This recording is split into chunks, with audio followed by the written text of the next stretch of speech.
So good afternoon everyone. Today I will be discussing with you all about CKD.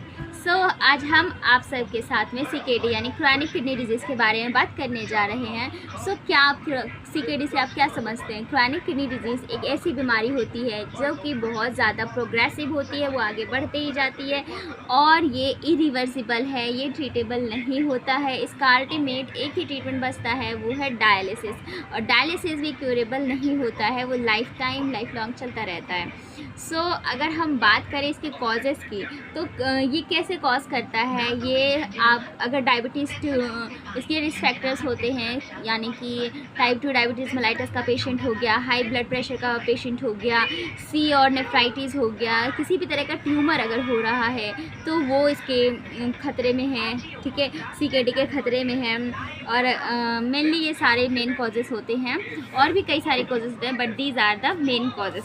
अगर हम इसके पैथोफिजियो की बात करें तो क्या होता है कि हमारी किडनी काफ़ी सारी चीज़ों को फंक्शंस करती हैं, बहुत सारे चीज़ों को परफॉर्म करती हैं. लाइक जैसे CKD का, अगर आपको CKD हो जाता है तो हमारी किडनी कौन कौन चीज़ों को इम्बैलेंस करना शुरू कर देगी. लाइक सोडियम वाटर इम्बैलेंस हो जाएगा, पोटेशियम इम्बैलेंस हो जाएगा, नाइट्रोजनस वेस्ट नहीं हो पाएगा प्रॉपर तरीके से, एसिड बेस बैलेंस नहीं हो पाएगा, विटामिन D एक्टिवेशन नहीं हो पाएगा.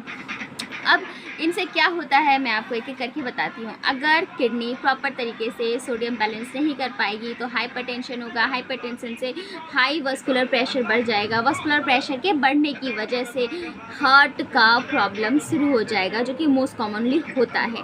ठीक है, नेक्स्ट अगर हम बात करें, पोटेशियम इम्बैलेंस हो जाता है तो ये सबसे ज़्यादा फ्लूइड इलेक्ट्रोलाइट बैलेंस का कॉज करता है, जो कि होता है hyperkalaemia. It is a very risky होता है.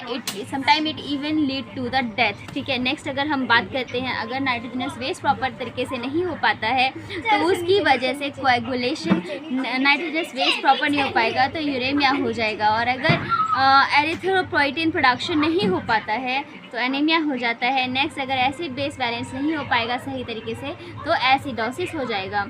ठीक है, और अगर विटामिन D का प्रोडक्शन नहीं हो पाता है तो क्या होगा?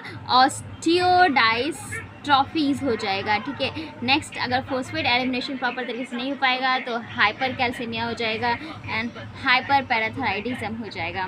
तो these are the, it is a very serious disease condition in which the patient is properly unable to perform its kidney functions and patient is dependent on the dialysis.